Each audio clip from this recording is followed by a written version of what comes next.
Ladies and gentlemen, here we are, colleagues, 2 days later, and the list of actions, the list of outcomes, the list of what we can do better, I'm sure is long. And let's take that opportunity to reflect. But before I do so, let me introduce you again to my colleague, Terry, who is going to co-chair and facilitate the concluding remarks. So Terry, thank you very much. It's really an honor to co-chair this with you. But just before we go into that, we have two very special individuals present online, and one is Sven Buerta, and we also have Cormac McHone, who is the head of finance and the former head of sustainable education and innovation of the Technological University of Dublin, present. So I'm going to give the word to Cormac, and after Cormac, I will give the word to Caroline to introduce Sven, who's also joining us online, and you will hear from Caroline the unique individual that Sven is. Thank you very much. Cormac, you have the word.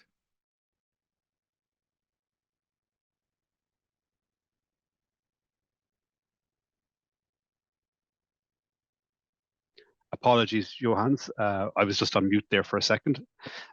So thanks very much for the introduction, and delighted to be part of the discussion late in this afternoon as the conference draws to a close. I was nipping in and out of different events throughout the day and found lots of the presentations fascinating, and to see the diversity of work that's going on. For me, what stood out is the enormity of the challenge that we have ahead of us, particularly with respect to climate action, and also the, I suppose, real and existential threats with respect to security, supply chain security, food security, issues of conflict. They are essentially all part of the same problem from what I can see, and it's perfectly plausible in some scenarios that if we don't take the necessary corrective action, that it will exacerbate. So the climate issue will certainly exacerbate lots of the problems that we currently see around the globe. So I'm just delighted to be part of the discussion this afternoon. I won't take too much of your time now, other than I'm looking forward to the question and answer session. Thank you very much, Cormac. If I can just ask you, could you also just briefly, because one of the concrete outcomes is, of course, our collaboration and the special issue of sustainable education with TU Dublin. Can we just ask you to, for the audience, just give a brief overview of this special issue, please? Yeah, sure. So this issue, a call for this issue came out roughly this time last year. And the intent of that call was really to capture the enormous amount of good work that's going on across different universities to really, I suppose, adopt the principles and values of SDG 4, which is, for more inclusive, quality education that is focused on environmental stewardship and local citizenship. And what's been fascinating out of that experience over the past year, as we had a diversity of submissions for the journal, is the range of topics, and they cover everything from new pedagogical approaches to develop values and mindsets around sustainability literacy, to some pretty advanced research in very specific topics related to climate and other environmental challenges that we face. So we hope that this edition will be formally launched before Christmas. We had roughly 30 submissions in all. I expect that we will probably have in the region of 15 to 20 of those will actually be ready for publication by the time we have the official launch of the journal. The journal is called the Irish Journal of Academic Practice, and it is very much a journal targeted at educators, encouraging them to record their own practices and how they can enhance their own practices. So to see the marriage of the sustainability agenda with what would be considered learning and teaching assessment and pedagogical approaches has been quite nice. And it does, I suppose, exemplify, if you like, the power of education to really contribute to the United Nations Sustainable Development Goals. Much appreciated, Cormac. Ladies and gentlemen, a slight change in the schedule, because we've invited Sven to do part of the concluding remarks, and we just thought he is online, and when Caroline is going to introduce him, that he can also do his concluding remarks. And then afterwards, when we're going to have an open discussion, Sven, you are free to stay on, join the discussion, or if you have other engagements, feel free to drop off. But you know, we do look forward to be working with you as an individual, but also to work with you as the chief editor of your journal, Caroline. Thank you very much. Over the last 2 days, we've been talking about the importance of impact in research, not just research for ourselves or for our institutions. And we've also been talking about access to impactful research, so that what you do, what you research, what you write is accessible to those who are going to use it, and not just to the academic community and the privileged few. So today it is really my privilege and honor to be introducing you to Sven Botha, who is the think tank director for Professors Without Borders, among many other hats that he manages and juggles with incredible energy.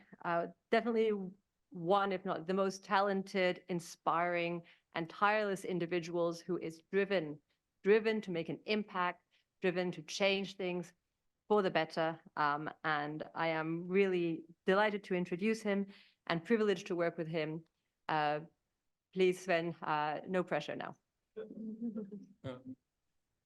Thank you very much, Caroline. Yeah, it's going to be a very tough act to follow, but I think I will start off by saying thank you very much for that very generous introduction. Thank you very much to John Hans and the wonderful team at UNITAR for this very kind invitation to participate in these concluding remarks. And I too look forward to our forthcoming collaboration.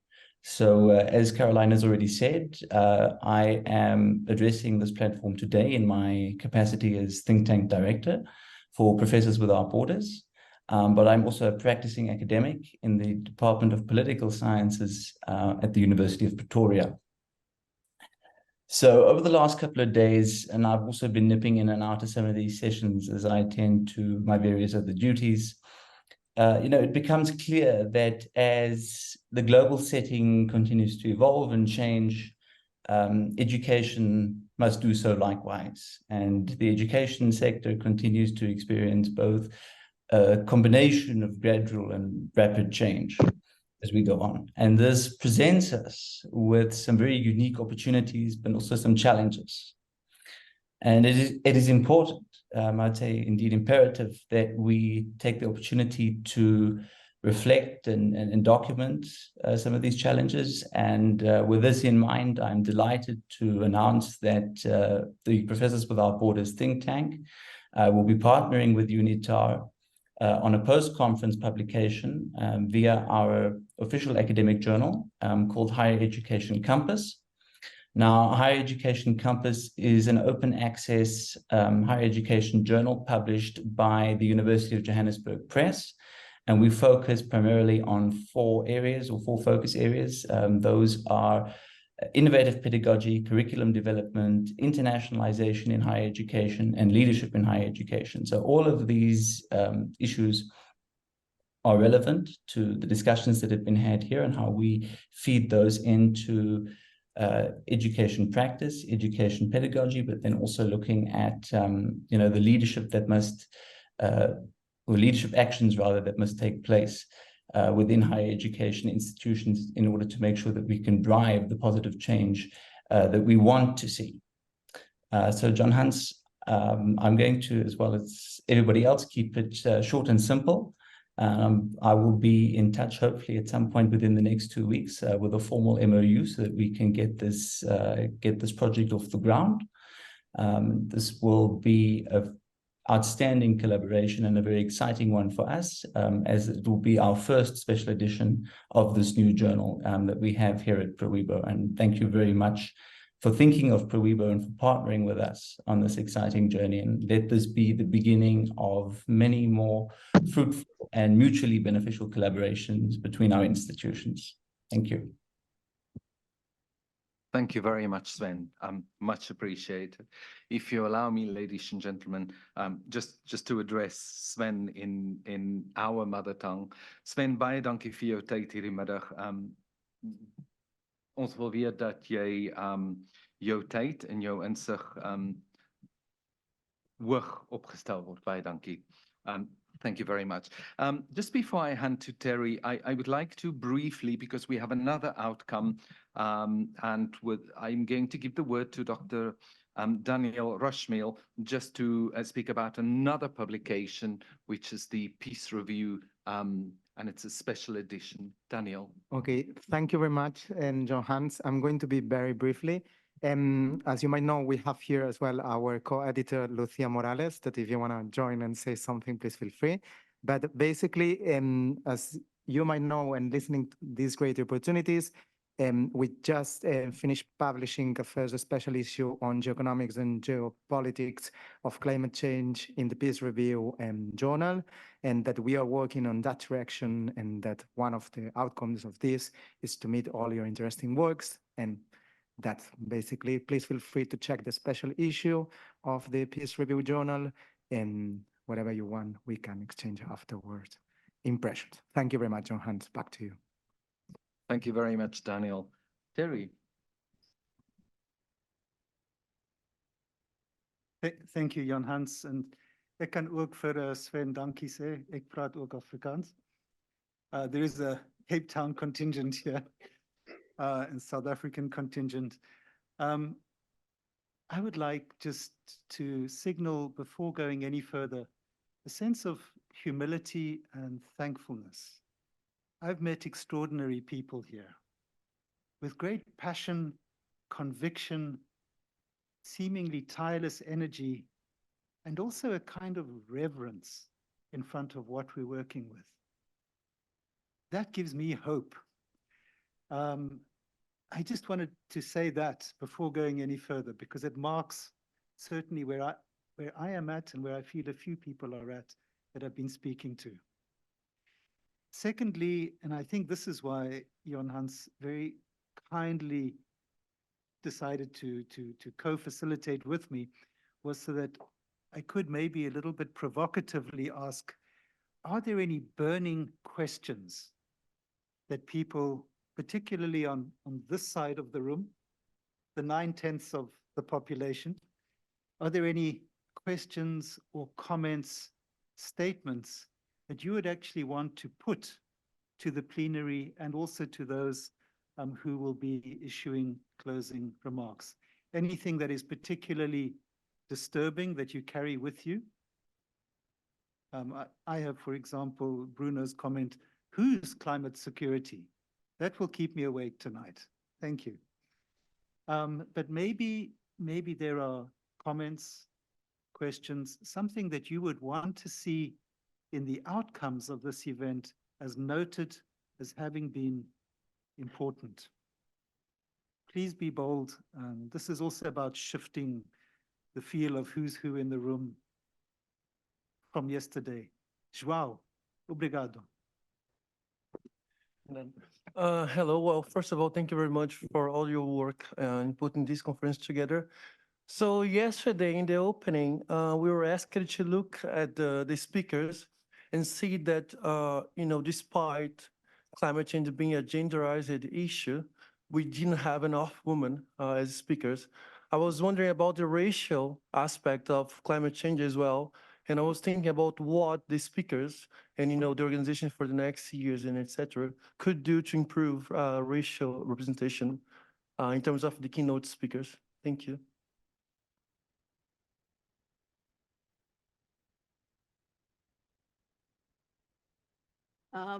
Well, I'm not the type to put specific figures on people because then it's good to have a working target, but then, for some of us, we then go overdrive and then beat that target. But I think identifying gaps, it's an important thing. And like it's been rightly said yesterday and rightly acknowledged today, and thanks for bringing that up. What we would do is to ensure that we deliberately encourage from now on, as following this inaugural conference, to increase knowledge and awareness about this conference, the agenda, and the type of themes that we're trying to explore. Like you said, I think I've said often and over and again, it's a Chinese adage, it's an African adage. It takes a community to raise a child. This is our collective child now. Individually, if we go, like I tell my students, go duplicate yourself, bring somebody like yourself. But for me, I know I have responsibility to bring more of people like myself. And believe me, there are a lot of people like myself. So the question to UNITARs is, do we have facility to accommodate about 100 of people like myself if we're to come down to Bonn next year? But again, I am just saying that it's important to identify those gaps, and we'll be working collectively with UNITARs. And this is why, for example, University of Derby has an MOU also with UNITARs to work collaborative on a number of things. One of the things we'll be doing is research informing student learning experience and informing practice. So hopefully, the progress we'll have made in the next few months, in the first quarter of next year, for example, would inform the drive towards participation in this conference next year. So in terms of ratio, I believe we'll see balance because, again, gender balance is about having that balance. That balance is required. It shouldn't be tilting towards one angle more than the other, but it's a collaborative effort from now on. And we can reassure you that next year is going to be more representative and balanced. Thank you.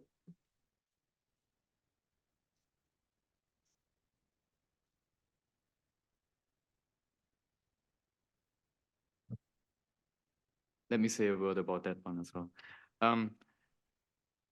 This is our first conference, so we are still in the learning curve. But when it comes to gender balance in the panel, we will work on that one. So the promise is the next time we do it better, we will have more female panel members. We try to balance it out towards the audience, where it's the other way around. We have much more female participants in the audience than male. So we work on that one. But point absolutely taken. Thank you.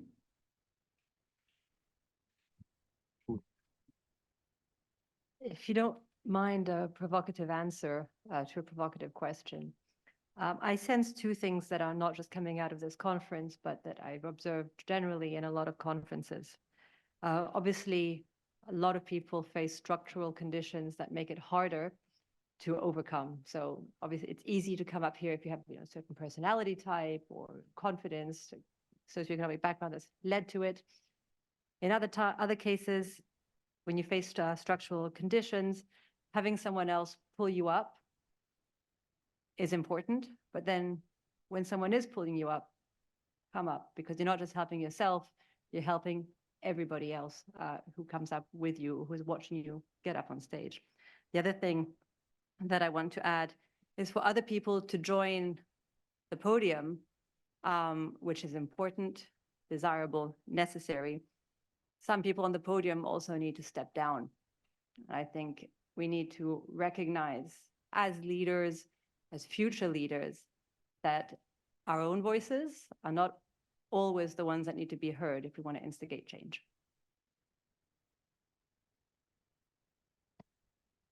Thank you, Caroline, and thank you both. There've been two questions on this side first, and then there were comments, and then there are two there. Just like to say thank you, Joao, for having kicked us off. This is clearly a process. Such events are also anthropogenic. And as a process, it is precisely these provocations that drive change. Here I am, I believe in conflict. Thank you so much for making it possible and productive. Thank you. Well, thanks again also for this conference, for all these, very interesting presentations and debates.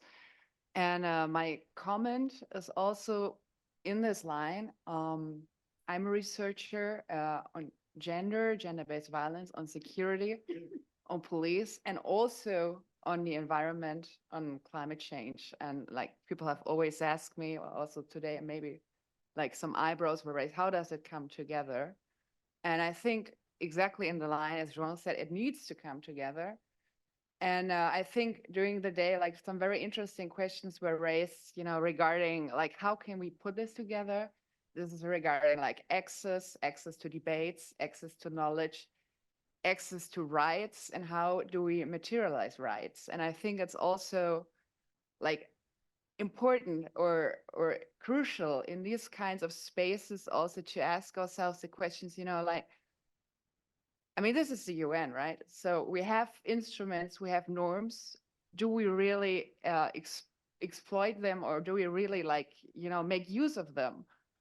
Do we really, materialize their full potential to really protect people from both like climate crisis, security crisis?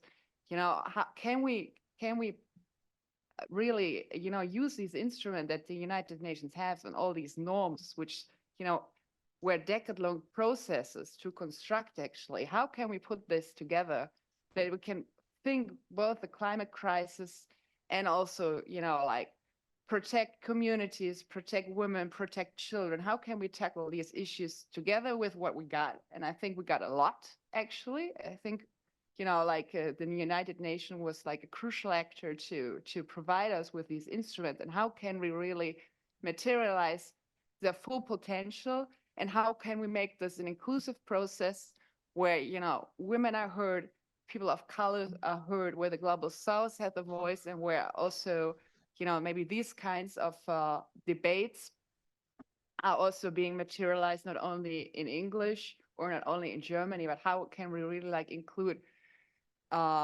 people from all over the world who both feel, the impact on the climate crisis, and also the impact on their personal safety, triggered by conflict, yes, triggered by organized crime, by all kinds of external and internal variables. How can we tackle this together with these kinds of instruments we already have at the United Nations? That would be my sort of provocation. How can we work more productively together and materialize the full potential of the norms we have already? Thank you for that question. I'm so glad I don't have to answer it. There were two hands over there, and then oh, sorry, Emmanuel, please. Yeah, Emmanuel was first. So let me begin by saying thank you to the organizers. This was profound and outstanding.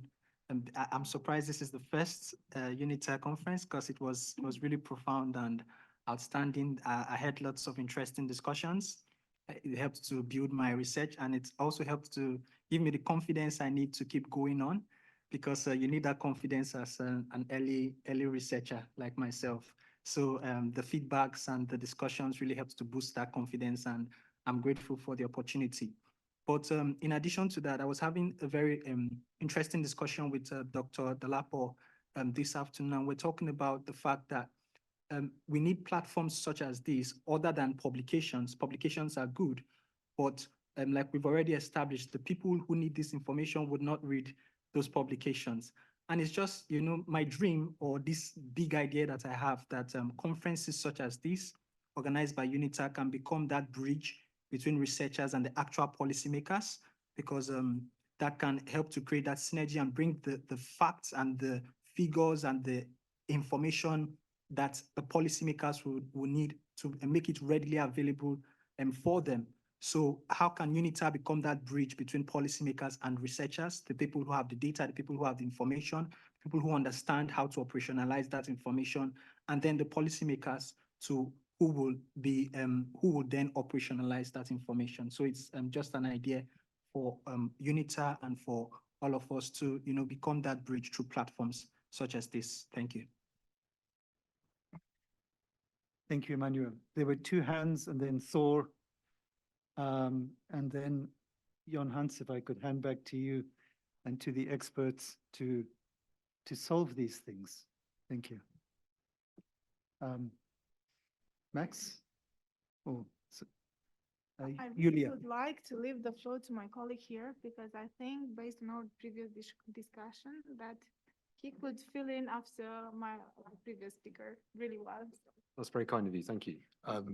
Yeah, this is actually very much built on what Emmanuel just said. I'm from a private business background, and I think I may be the only one here from that background. Correct me if I'm wrong.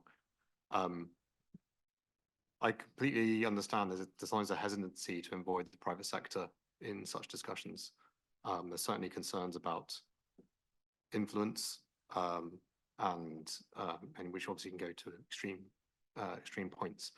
But the private sector does have a huge amount of knowledge. I'm not talking about myself, I'm talking more in general. The private sector has a huge amount of knowledge and expertise in working in, obviously across the world, but particularly in areas where there are risks, because the private sector sees those as opportunities. Where there's risk, there's opportunity, because that's where they maximize its profit. Because of that, it sometimes has a very narrow focus on areas of expertise, which means it doesn't always see long term. It may see for 10, 20 years, but doesn't see 50 or 100 years. And obviously the issues that we're discussing today with climate security are very long term, but also with with obviously shorter term issues as well, which we're now seeing more and more while it's already happening. But I think there does need to be, whether it's through direct invitations or through maybe better advertising, but I think an element of private sector involvement, because there is expertise there in very particular areas, which I think could really add to the discussions that we're having, and then particularly where it concerns the practical approaches on the ground, and how policies are implemented on the ground in places, and which I think, again, UNITAR acting as a bridge between different sectors and different groups of people, I think it can play a very unique role in that way. Thank you. And maybe I could continue now, if I'm allowed to. What I'm taking from this really great interactive meetings really was really interesting, and really raised a lot of insights for me to take back home. My thought now is how to apply everything in my teaching practice, because I'm involved in teaching activities all day long, and I'm always focusing on this, and my heart actually is on this. I would think of a way, and I will talk to Lucia, and maybe I'll contact you, the specialist here in climate change, how in engineering teaching, higher education, I could provide awareness related to how technology is impacting climate. What are the effects of our results, and how we can use our knowledge to do better for the future. So I think we should start from higher education in engineering to raise this awareness, and to do that, maybe I would need your input, maybe online, because we have so really beautiful tools, and we already have digital skills here. As you could see, we are on hybrid mode from the beginning, so we could reach each other in VR, maybe in online, to talk to the other part of the world, how my research, my activity, my work could impact for a longer run the environment and the climate and the future of the children. Thank you. Thank you, Julia, and thank you. Max, you are of the same mind as the Secretary General, who talks a lot about partnership with the private sector. And Julia, thank you. This is one of the areas in working with peacemaking that has become evident, particularly in recent years in research. Women tend to bring constituencies with them to the table. This sounds perhaps very sexist. Men compete, women bring constituency. And Julia, listening to you, immediately wanting to integrate this in everything that you're doing. Thank you so much for bringing that to the discussion. Last person will be Thor, and then directly over to Jon Hans. Thank you. Thanks a lot. Just building on what Max said and also several of the previous speakers, I would like to raise that, I mean, inclusivity and inclusion in this field, it's not just sort of a democratic manner, it's also an epistemic manner.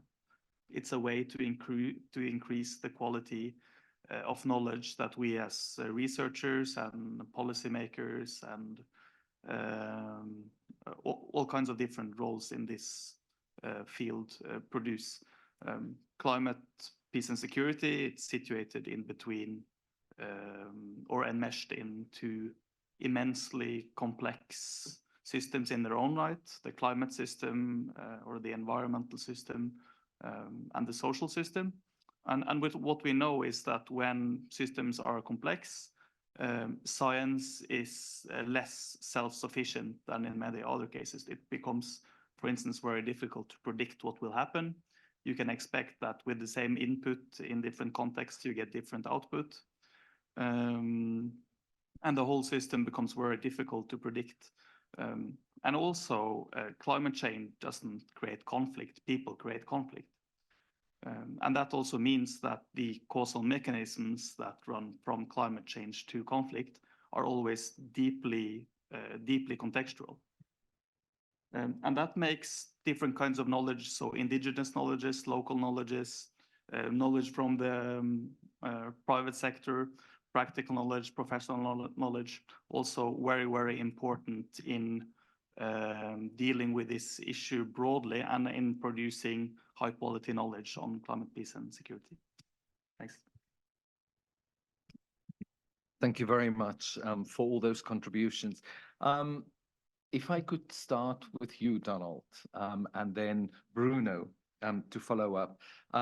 So based on the discussions, the exchanges, what do you believe we should be taking forward into the next edition of this conference?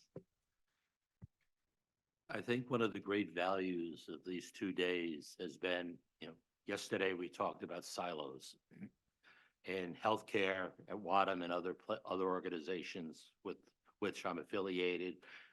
We're increasingly talking about, well, healthcare is our passion, civil protection, commerce, everything else impacts, everything else interacts. So I think a continuation of this exchange, bringing people together is the next step, irrespective of what the topic is. It's people working together. I would also revert back to the provocative question and challenge everybody in this room to be an advocate. At the World Humanitarian Forum, when we had our last meeting, we had thought leaders, health and medicine. We had thought leaders, we had practitioners, but we made a concerted effort to bring in beneficiaries. We had 2 speakers from refugee camps. The IT was a challenge, but to have someone who's living what we're talking about was invaluable. So, so I would challenge and encourage everybody to reach out to the people and have them engage. And maybe we can get more people, more representative people, population in this room. Thank you very much, Donald. Bruno. Thank you. I'm not sure what to add, but thank you for saying we need to be advocate. Maybe that's where I was trying to go. Hearing everyone talking about education, awareness, policy impact, so on and so forth. I think let's not. Oops. let's not forget that this is very political. The history of climate change is a power struggle. It's been in the past. If you look at greenhouse gases emission, it's a close correlation with GDP, with state power, with class power. So it's not, as far as I'm concerned, it's not that we lack knowledge or expertise, but more that we lack political action or political courage or political, whatever you want to call it. And so I don't know what that means for your conference, your next conference, but maybe a form of advocacy at some point, or the links are between research, indication, and advocacy, I think here needs to be perhaps more explicit, because if we want to change the world, basically, right, we cannot be naive about it and just say, let's get together and inclusive. There's actually, I think, a struggle to be had. So what does that mean to get together and then change the world? Anyway, I think I'm going to stop there. Thank you very much, Bruno. Amir, if I could ask you, and I'm going to be provocative with you. We had Max who was saying, business can contribute quite a lot, rather than sort of the general narrative, business is for profit and business. Because with the University of Derby, we are launching in September 2025. We're going to be launching a professional doctorate program where we're going to specifically look at the role of the private natural resource industry and how they can contribute to peacemaking processes within the communities in which they exist. And business also have a huge role, because they don't they exist within communities, and the well-being of the business depends on the well-being of the communities. So in terms of the future collaboration of UNITAR, of course, also with TU Dublin and the School of Business, can I ask you to share with us, if we were collectively going to look into the crystal ball, how would you see that partnership sort of evolving, and elements that we can include based on some of these reflections that were shared today? Thank you very much. Thank you so much for this very complex question. Well, I have to start by thanking Lucia Morales, who was the engineer of all these kind of collaborations. So I have to thank her for all the effort she put with you Hans, and for having this there. And actually, thank you for the question as well, because I was like, once Max started to ask, and the question as well about the platform and a different platform of publications for researchers.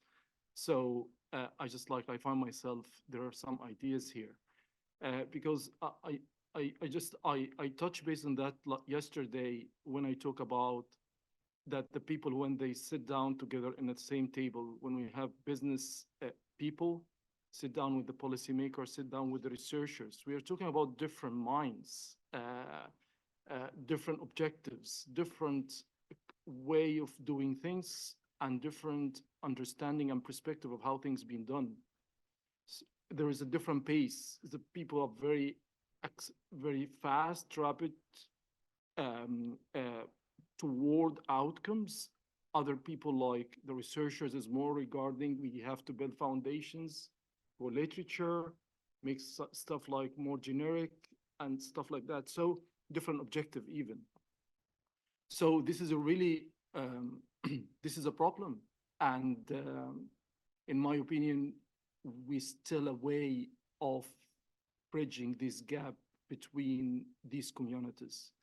And in my opinion, and this is a personal opinion, I would say that business and policy must be drivers of what shall we research, because in my opinion, research should serve, before was the decision maker in companies, before the sustainability narrative, before the conflict, before all what we see from disruptions and all what we see from disasters we are living in.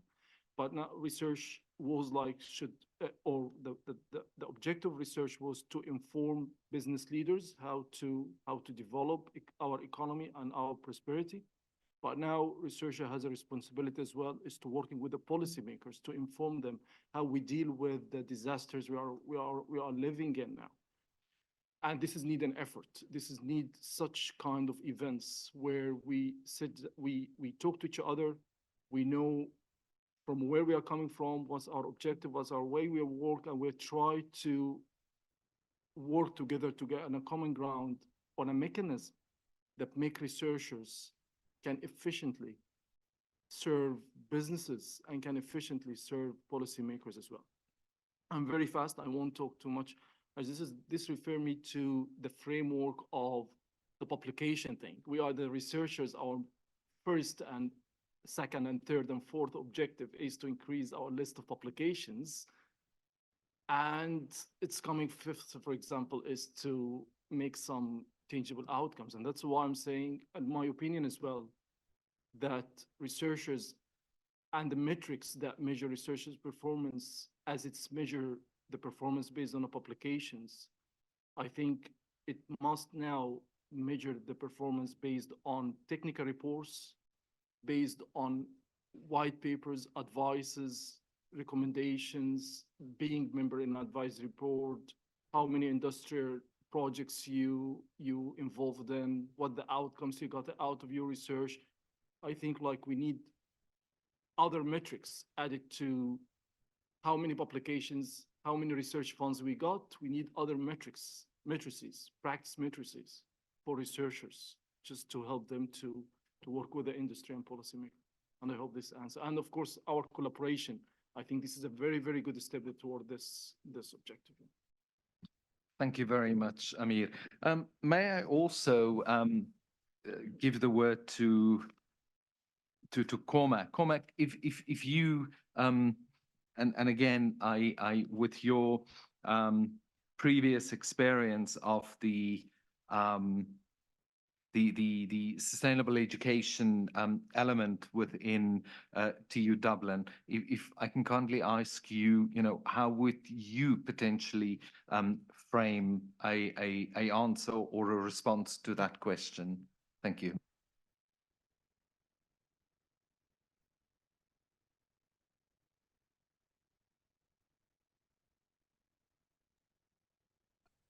Apologies, Johan, I was on mute there again. Yeah, no, it's a good question. And perhaps to follow up on Amir's points, I think education has a huge role to play in this, in terms of framing the narrative and preparing our young graduates for the skills they need to address the climate crisis. And for me, and some of the themes that have already been mentioned, if we look at the climate crisis, it's also a health crisis. It's also a geopolitical crisis. It's also a food crisis. So there's multiple lenses in which we could apply to look at this issue. The one thing I guess I would really love to see is that we perhaps shift away a little bit from the science, because I think the science is quite well understood now, and that we focus more on the activism and the action needed, both in policy and practice, to achieve our goals of decarbonizing our societies. And a really good example of that is our doctorate education. And Amir mentioned the idea of perhaps shifting the focus away from traditional metrics, let's say like publications, to more impactful metrics. Interestingly enough, in TU Dublin, in the last couple of weeks, we had research and innovation awards for our research community. And one of the key criteria that was deliberately left out of the evaluation of the research contributions was the traditional metrics like publications and citations, and there was a much greater emphasis on impact. So, if we're going to be looking at designing doctoral programs in the future, I really like the idea of professional doctoral programs, which are at the interface of professional practice and theoretical research. And we can, I think, frame those programs in such a way that they are delivering on impactful outputs as opposed to those traditional metrics. Thank you so much. Please, we're going to take the questions from the floor or remarks. Well, thanks so much. Actually, I want to say something directly to the last two speakers, because I find this debate very interesting. Like what exactly is the role of academia, of research? And yes, we need to shift our metrics urgently and like really, go away from this focus. Like I need so many publications, blah, blah, blah, blah, blah, and publish or perish. Obviously, this is like a flaw in the system, but, like I actually would like to, also, I'm a PhD student. I have a scholarship. I get something like 1,500 euros per month. It's not much money. So, like the system is flawed in many more ways. And then we're talking about like people researching climate crisis, the environment, and also security. And we also, during the day, we had many discussions actually about, like this is, people like us, they are threatened also in many ways, like especially in the global south, doing this kind of activism or this kind of scholarship makes your target, right? And, like, for instance, in Brazil, like environmental activists, they are highly, it's a very dangerous profession, actually. And also, in the global north, you might be targeted in many different ways. So it's also, the kind of like structural question here, when you're talking about like doing more PhD programs and you want to have more doctoral students involved in these urgent debates and urgent discussions, and like really like we are trying to like getting on board to build a better future, and to tackle these multiple crises. We also need like some sort of like structural changes, and also we need some sort of protection, I guess, to do our work. Our colleagues on the ground in global south countries, but also, also here, like we need to have like some sort of institutional or legal protection to be able to actually to do our work, and to be impartial also in doing our work, because like writing about climate and writing about security they are highly controversial topics, and as you rightfully said, there are power struggles involved, right? And if you go even further and you involve real like gender and racial issues in the debate, it gets more controversial and more problems, or I don't know, political ideologies or organizations are going to have possibly a problem with this. So, we also need to talk about like improving our conditions and also getting more protection for these kinds of urgent work that we are doing.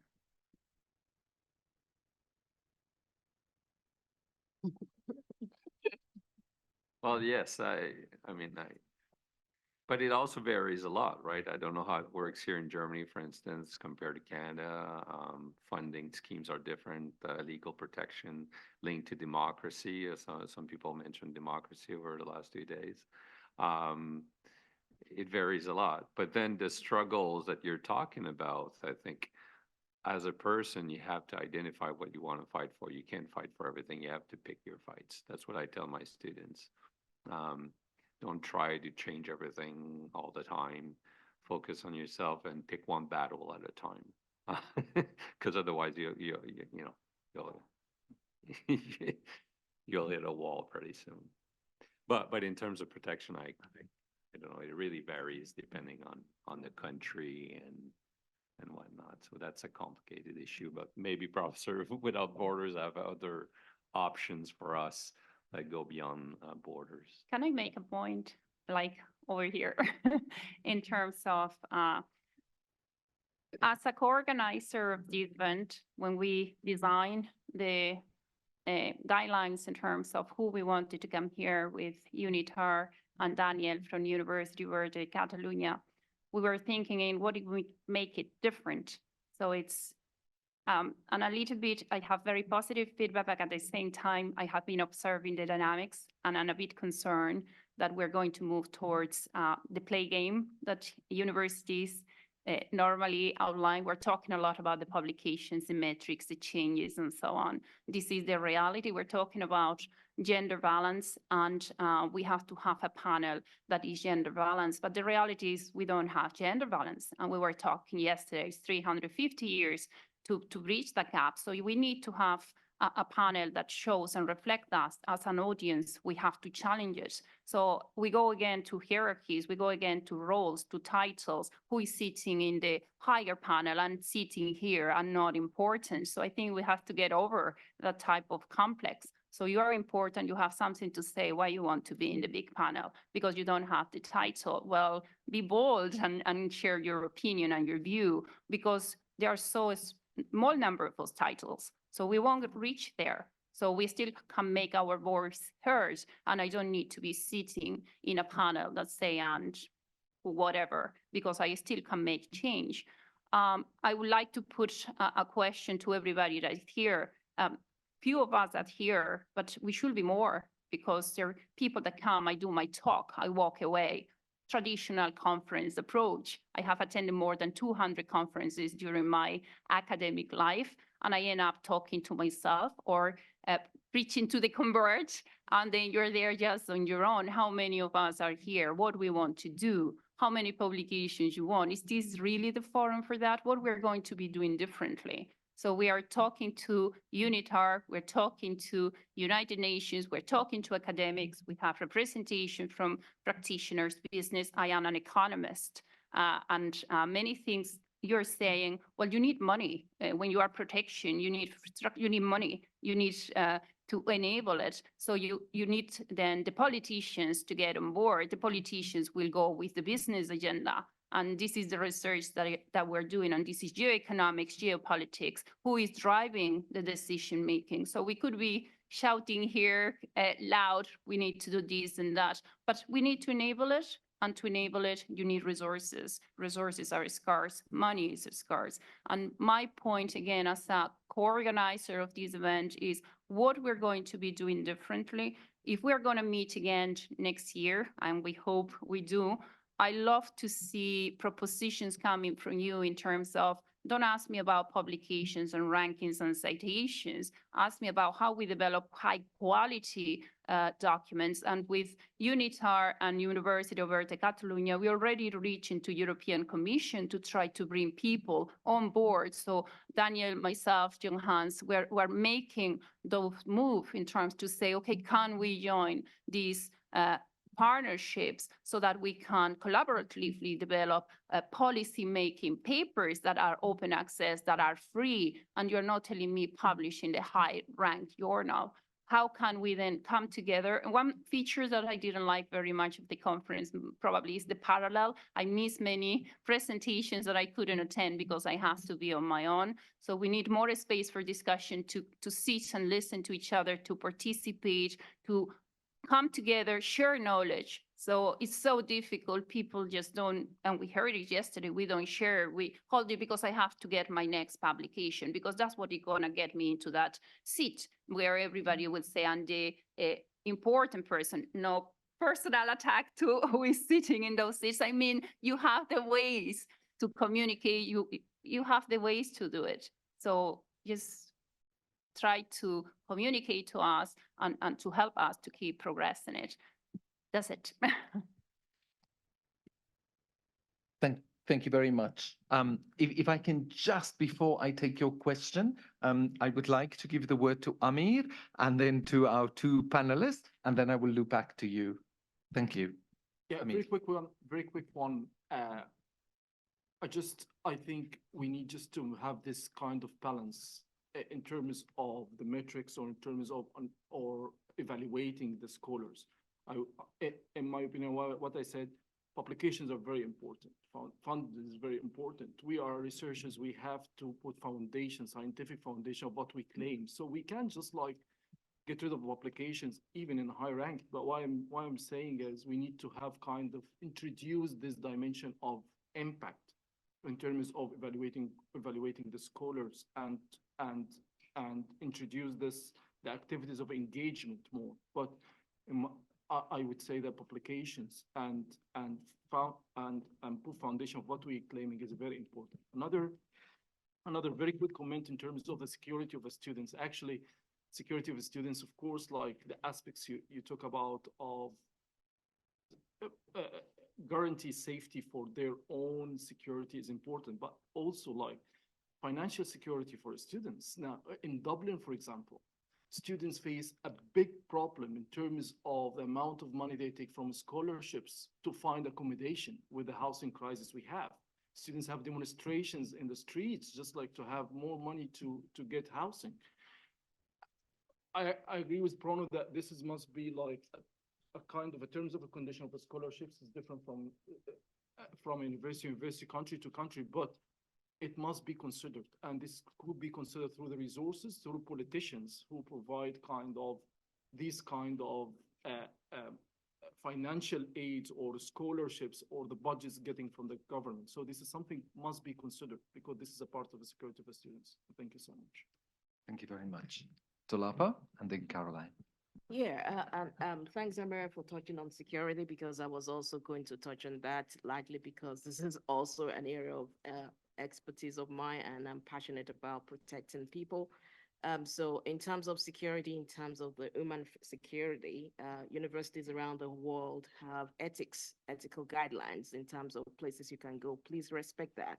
In the UK, we also follow the Crown advice in terms of places where people can go for research. Recently, we put up an application together, and I had a lot of people, staff and students who are from Africa wanted to go, but the general guidance then was that there was no travel to Africa. They wouldn't approve that application. People were very disgruntled about it, but I said, look, we need to be innovative. They should not get in the way of research. You will always have some red tapes like that, but again, it shouldn't get in the way of research. But ultimately, think of it this way. Your half-baked self is no good to the world. So this is where personal safety comes in, personal resilience comes in. You know, when you get on the plane and you are told, in the event of oxygen drop, put one in your front of a mouth and put it on the back. Because if you're in the process of saving somebody and you lose your breath, you can't complete that process. And this is where we all need to at least follow protocol and follow safety. In terms of the financial bit, and of course, we know that as in financial crisis around the world, and this is where I would touch on a number of frameworks and that we have in University of Derby. I didn't know this until I got to Derby. So we have this thing called KTPs, key knowledge transfer partnerships. It is funded by the government and is deliberately working with small businesses. So when you ask what is the role of the education academic institution, this is our role. We are the gap. We are the bridge, rather. We bridge create the bridge between academia and knowledge. And I think one of the things we need to do more smartly, okay, is this, what I call sector dialogue workshop and multi-sector workshop. We have to make that effort to bring people into the university, but not just to teach, but also to have this dialogue, give our students and staff the platform to communicate their research. And I think this is where UNITAR comes in terms of research and training, because my previous work with UNITAR in Australasia, this is what we do. We get government officials in and make sure that we have the appropriate number of academics in there. So we regularly do government, academia workshop. This is where our researchers get to meet policymakers, but also practitioners. This is the training bit. Okay, so you have borders like that. But apprenticeship is another thing that we do in Derby. This is how student gets a bit of money because you make grant for it. You apply for grant, small grants, where the student get to work on such small projects. They make some stipend, it's not a lot, but it supports with their living expenses to a certain extent, but it exposes them to some of this opportunity where, well, the researchers who are innovative enough, who have links and contact that take up some projects and consultancy work can be paid. So when you apply for grants or it's a call or we have a system in the university where you can take consultancy through the university, and then you have the opportunity of recruiting your own team. And this is how some of us, fund our team of people. So I have like some researchers that come through with the grant that I applied for.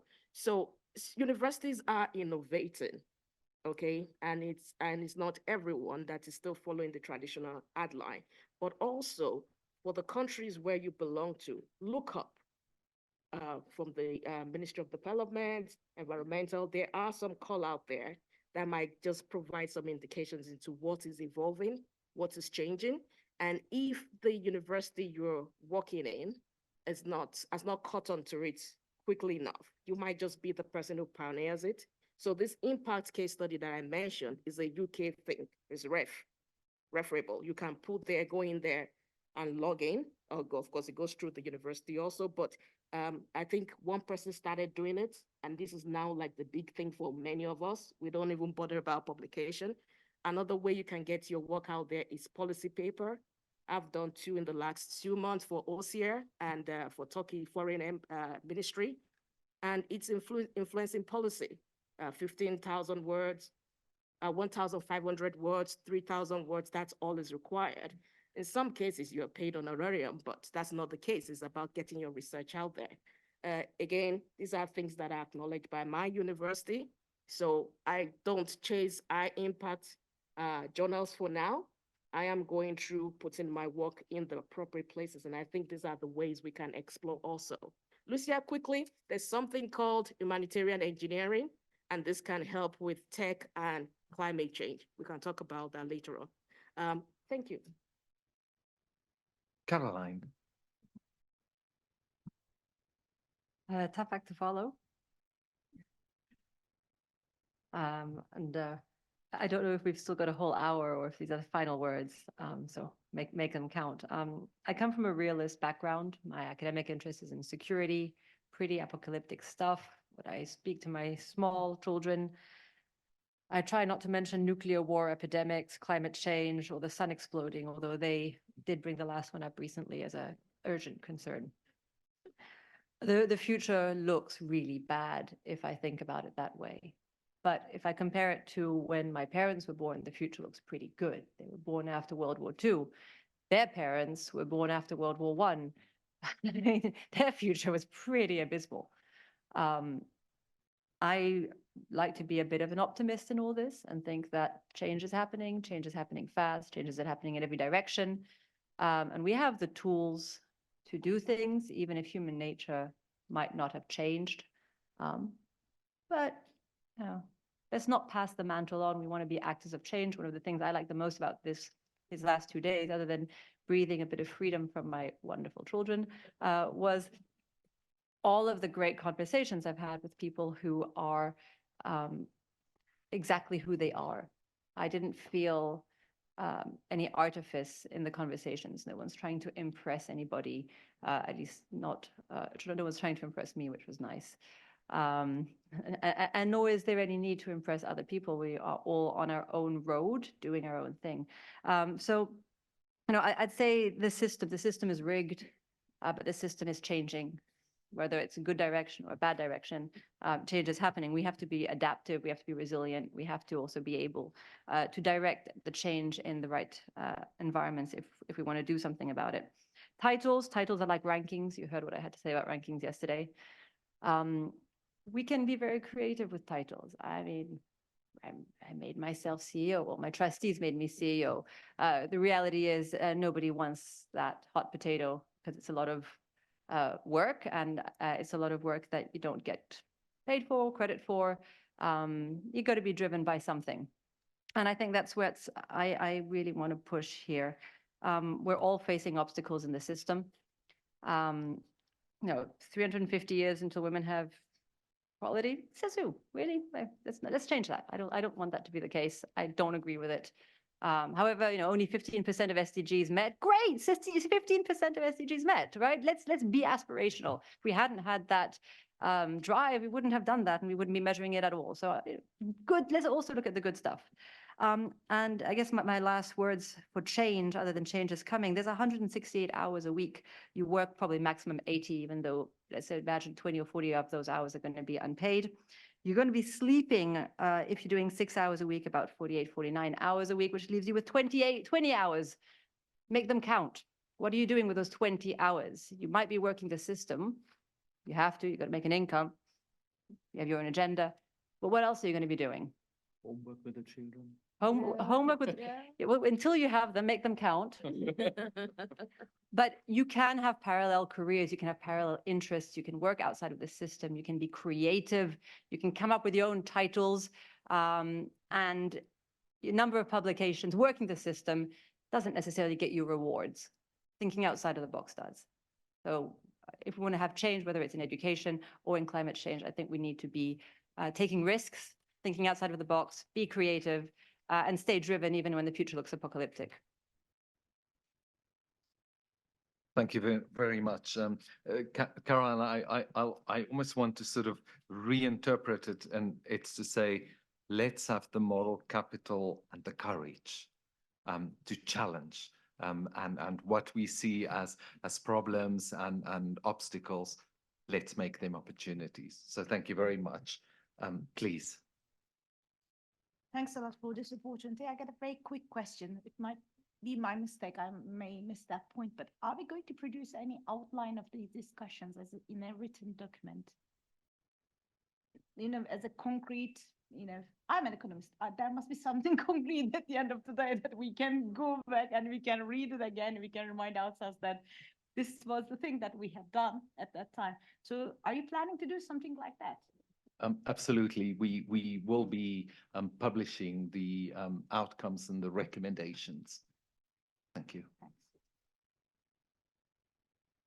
Okay, ladies and gentlemen, we are 5 minutes over time, so it's really my pleasure to give the final word to Frank Borchers, who is the chief of the Peace Divisions here in UNITAR. But allow me, before I give him the word, to express a most sincere thank you to Frank. When I reached out to him about a year ago with the crazy idea of, Frank, can we please organize a conference in Bonn? Frank told me, you know, let's jump on a call and let's discuss. I just want to understand the broader framework. So Frank and I jumped onto the call, and there were like 6 phone calls ringing in the background. And Frank said, I'll come back to you. Let me just deal with these different challenging issues in terms of programs that were taking place in real situations, Mali, etc. We finally had the time to speak, and I explained to Frank, and his response was, let's do it.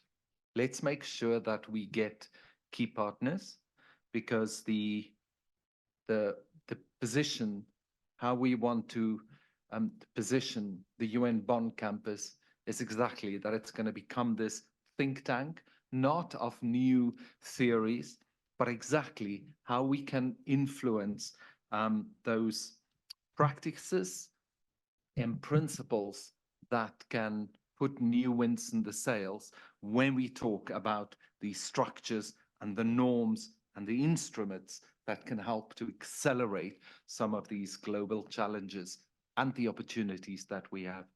So, Frank, thank you very much for having the courage to embrace this opportunity. Thank you very much on behalf of everybody present.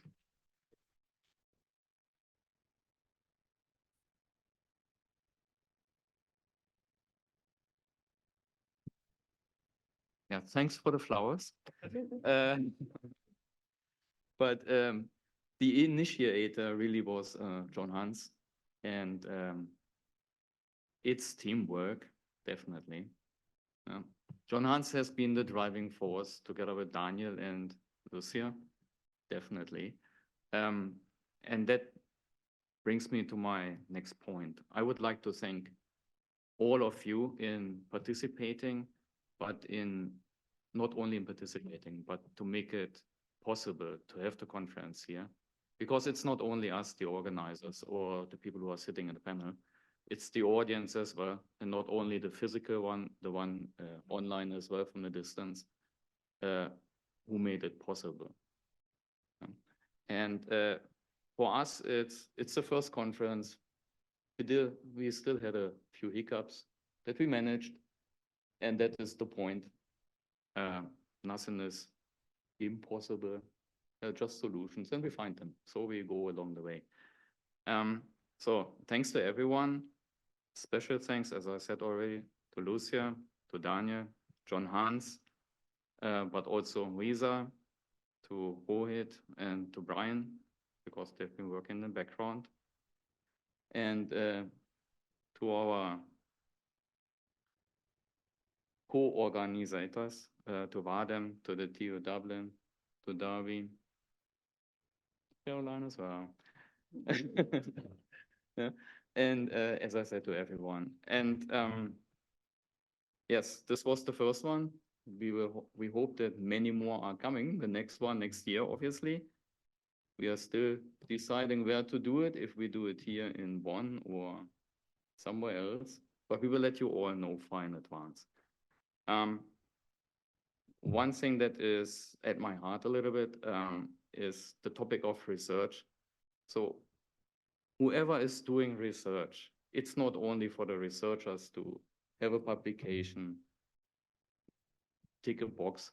I think what is important is that the policymakers are looking at the results of the researchers and do their policy making or do the decisions in the policy making based on the facts that are the outcomes of the research.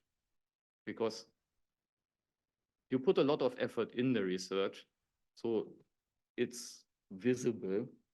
And I think it's not always taking into consideration by the policymakers what the results of the research are. I think that is where politicians, business makers, and decision makers have to put a better eye on it. And coming back to the sentence from Don where he said working in silos, yes, we still work too much in silos. We need to cooperate more, talk more. And when we raise issues where you say, for example, yeah, you don't have enough female representation in the panel, this is criticism that is positive for us because we will pick it up. That means you are looking at these issues, yeah? And they bother you. And that is absolutely fine. So we will make it better. We work on the parity. And it's just enhancing our work. And that's how I see it. So thank you very much. Looking forward to the next conference. And yeah, you're all part of the success. And I guess that is what we're appreciating. Thanks to all of you.